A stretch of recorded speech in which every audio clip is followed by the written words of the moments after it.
अस्सलाम वालेकुम तमाम व्यूवर्स को मेरे चैनल फोर पिलर्स पे मैं वेलकम करता हूँ। हमारा आज का जो सेक्शन है वो है 37B of sales tax act 1990।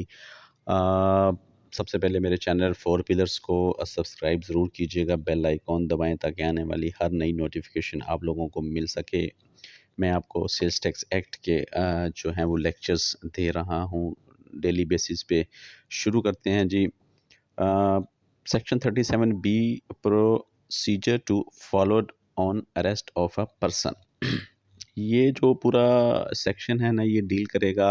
ये घूमेगा एक शख्स को जिसको कि हमने अरेस्ट किया था। किस सेक्शन के अंडर हमने अरेस्ट किया था जी? सेक्शन 37A में।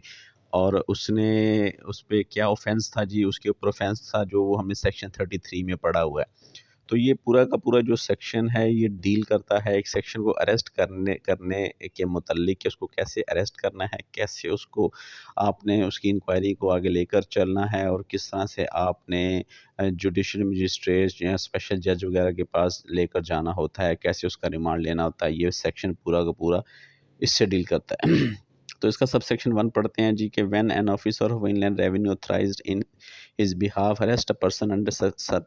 सेक्शन 37A, जैसे हम पहले पढ़ चुके हैं, he shall immediately intimate the fact of the arrest of that person to a special जज who may direct such officer to produce the person at considers as such time and place and on such date as the special judge consider expedient and such officer shall act accordingly। जब किसी बंदे को arrest कर लिया जाता है तो उसकी फ़ौरन से इत्तला जो है वो जिस शख्स को सेक्शन 37A में अरेस्ट किया होता है उसकी फ़ौरी इत्तला जो है वो स्पेशल जज को दी जाती है कि इस बंदे को अरेस्ट कर लिया गया है। वो जज जो है वो जो इंक्वायरी ऑफिसर होता है उसको डेट और जगह मार्क कर देता है कि इस डेट और इस जगह पे इस वक्त आप इस शख्स को लेकर मेरे पास पेश होंगे ताकि उसका केस को आगे फर्दर आगे चलाया जाए। अब सब सेक्शन 2 में वो कहता है कि not with standing any thing contain in sub section 1, के बावजूद इसके कि जो चीज़ें सब सेक्शन 1 में मौजूद हैं फिर भी कि जब एक जगह पे स्पेशल जज नहीं होता है तो क्या होना है कि जी अगर एक स्पेशल जज विद इन रीजनेबल डिस्टेंस मौजूद नहीं है टू द नियरेस्ट, तो क्या करेंगे जी? हम जुडिशल मजिस्ट्रेट के पास लेकर जाएंगे उसका जो केस है। With in 24 hours of such arrest, जब उस बंदे को अरेस्ट कर लेना है उसके 24 घंटे के अंदर अंदर, इन 24 घंटों में आगे बताएगा कि वो टाइम शामिल नहीं है जो जर्नी के लिए इस्तेमाल हुआ था, तो वो उसमें से हम टाइम को निकालेंगे। आगे मैं पढ़ता हूँ, कह रहा है कि जी excluding the time necessary for the journey from the place of arrest to the court और द स्पेशल जज और as the case may be of such magistrate, कि जी जिस जगह से उसको बंदे को अरेस्ट किया है उस जगह से लेके जिस जगह पे कोर्ट है वहाँ तक का जो टाइम है वो उसमें शामिल नहीं होगा। वो कोर्ट हो, वो स्पेशल मजिस्ट्रेट हो, वो स्पेशल जज हो, वो टाइम उसमें से आपने निकाल देना है। बाकी जो है आपके पास 24 घंटे होंगे कि आपने उसको पेश करना है बंदे को। आगे पढ़ते हैं जी। इसी के अब सबसेक्शन 3 में कहते हैं when any person is produced under subsection 2 before the special जज, जब किसी बंदे को स्पेशल जज के पास प्रोड्यूस कर दिया जाता है, he may on the request of such person after perusing the record if any and after giving the prosecution an opportunity of being heard, admit him to bail on his executing a bond with the without without sureties or refuse to admit him to bail and direct his detention at such place as he deems fit। Sub section 3 में वो कह रहा है कि जब special magistrate के पास या special जज के पास उस बंदे को पेश किया जाता है तो वो दोनों के सुनता है, मामलात को देखता है, और अगर वो चाहे, कौन? स्पेशल मजिस्ट्रेट या जज अगर चाहे तो वो उस बंदे को श्योरिटी बॉन्ड लेकर या बगैर श्योरिटी बॉन्ड के बेल दे सकता है, और अगर चाहे तो वो उसको डिटेंशन में रख सकता है जहाँ पे भी वो कहेगा, जिस जो समझता है उसके लिए बेहतर जगह है। मतलब एक बंदे को अगर फैसलाबाद से अरेस्ट किया है और उसे लाहौर लेकर आए हैं तो अब उसको डिटेंशन फैसलाबाद में तो नहीं ना दे सकते, आरटीओ फैसलाबाद में। उसको क्या करेंगे जी? इधर आरटीओ लाहौर में उसकी डिटेंशन का कह दिया जाएगा। ठीक है, तो यहाँ पे फिर उसके तमाम मामला देखे जाएंगे। तो ये किस पे है? ये स्पेशल जज पे है। आगे पढ़ते हैं जी। Provided that nothing herein content shall preclude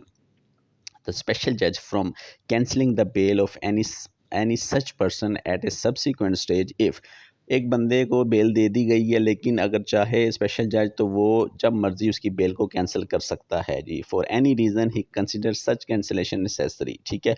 but there for passing such order he shall afford such person an opportunity of being heard लेकिन ऐसे ऑर्डर करने से पहले वो जज जो है ना वो उस बंदे को एक मौका ज़रूर देगा कि उसको वो सुने unless for reason to be recorded he considered that the affording of such opportunity shall defeat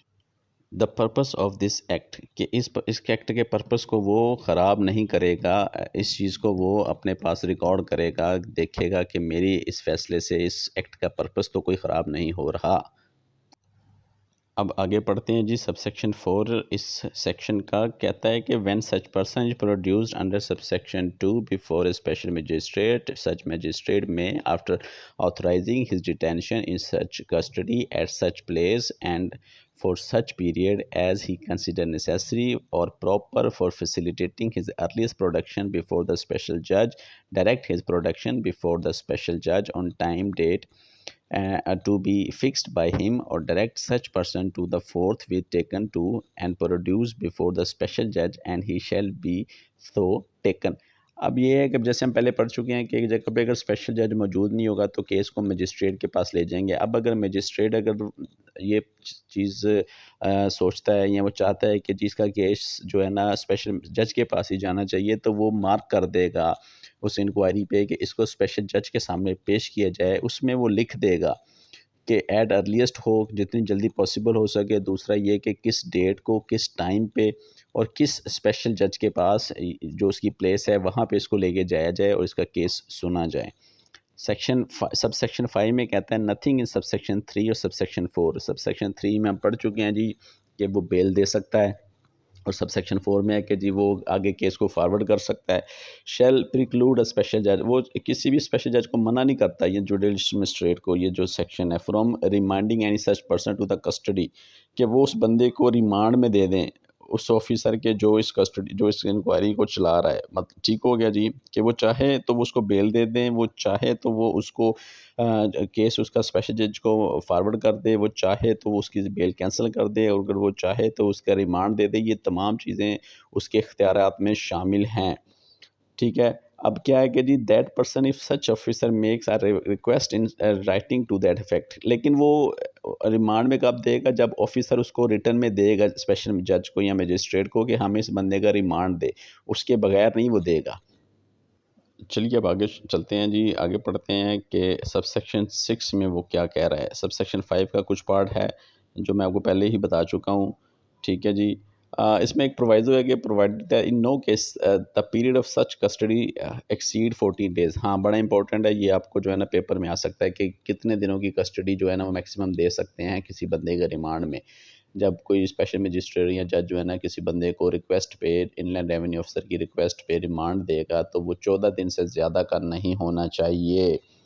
subsection 6 पढ़ते हैं जी when any person is arrested under this act an officer of Inland Revenue shall record the fact of arrest and other relevant particulars in a register specified in subsection 10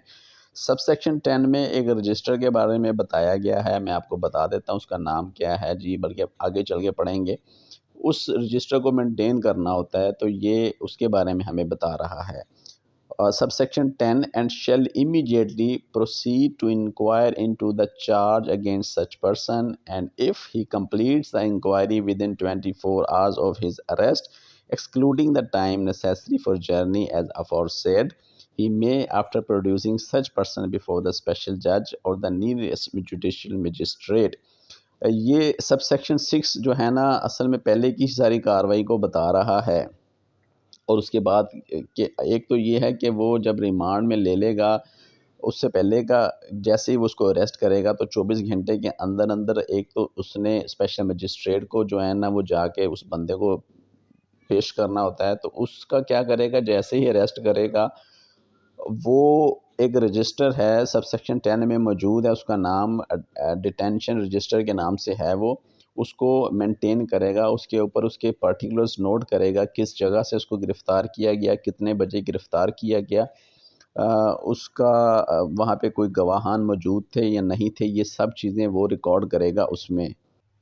और on demand of special जज वो register उस special जज को पेश भी करेगा। Sub section 7 पढ़ते हैं जी। While holding an inquiry under subsection 6 an office of Inland Revenue shall exercise the same power as exercisable by an officer in charge of a police station under the code of criminal procedure 1898। ये तब फिर आ गया। मैं आपको पहले भी बता चुका हूँ कि ये जितने भी रेफरेंसेस इस सेल्स टेक्स्ट में मौजूद हैं ये याद कर लीजिएगा, ये पेपर में आपसे पूछे जाएंगे। इस सब सेक्शन में वो कह रहा है कि जी जो ऑफिसर इनलैंड रेवेन्यू है वो तमाम वो पावर्स यूज़ करेगा, उसके पास वो तमाम इख्तियारात होंगे जो कि एक इंचार्ज ऑफ पुलिस स्टेशन के पास होते हैं।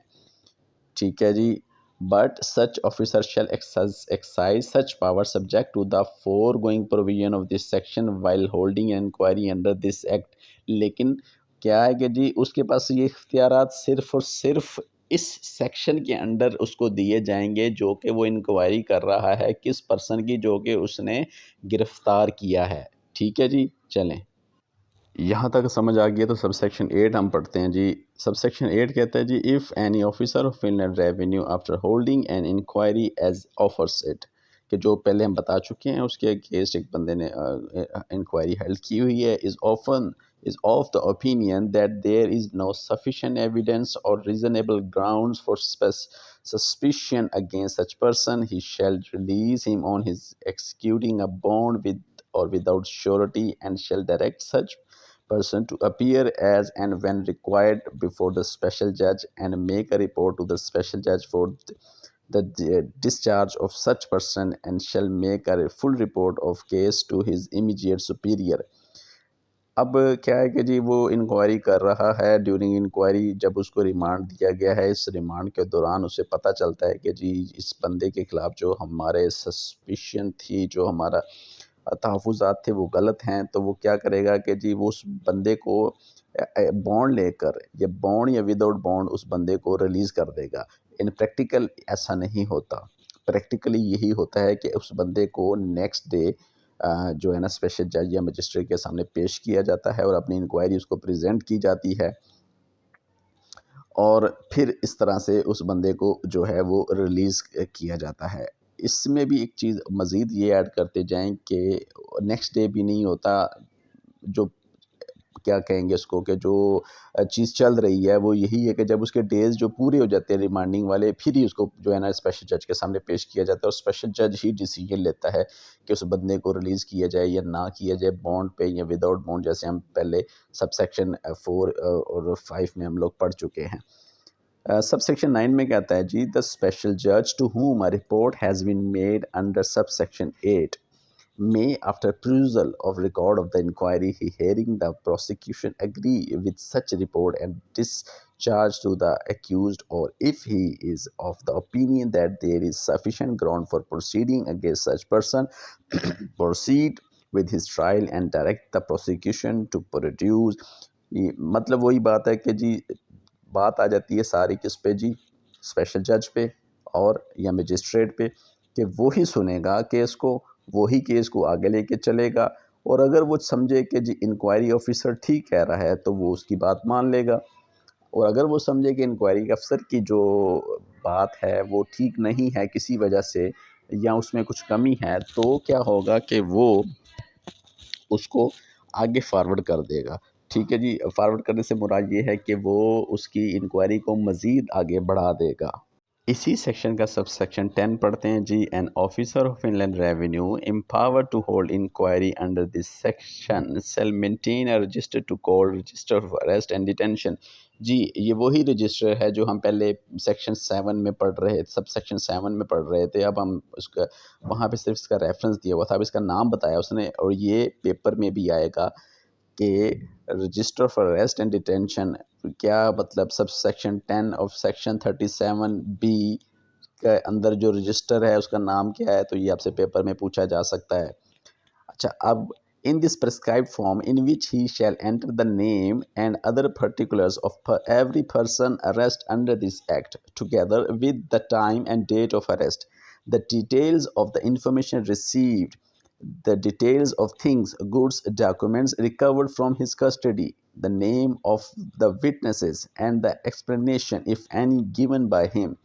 and the manner in which the inquiry has been conducted from day to day, and such register or authenticated copies of its aforesaid entries shall be produced before the special judge whenever such officer is so directed by him. समझ आई? Simple words. जो वो register है वो एक prescribed manner के अंदर उस register को मेंटेन करना होता है फ्रॉम डे वन, जब उसको अरेस्ट किया, जब उसको स्पेशल मजिस्ट्रेट के सामने पेश किया, जब रिमांड लिया, जब फिर दोबारा गए, तो जितने दिन वो बंदा आपकी कस्टडी में है आपने उस रजिस्टर को मेंटेन करना है। उसके अंदर कहाँ से अरेस्ट किया गया, कैसे अरेस्ट किया गया, कौन कौन से डॉक्यूमेंट्स मिले, किस किस्म के जो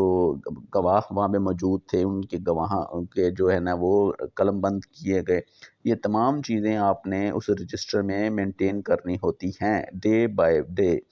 ठीक है, और जब वो रजिस्टर स्पेशल जज मंगवाएगा तो आपने उसको पेश करना होता है। आगे चलते हैं,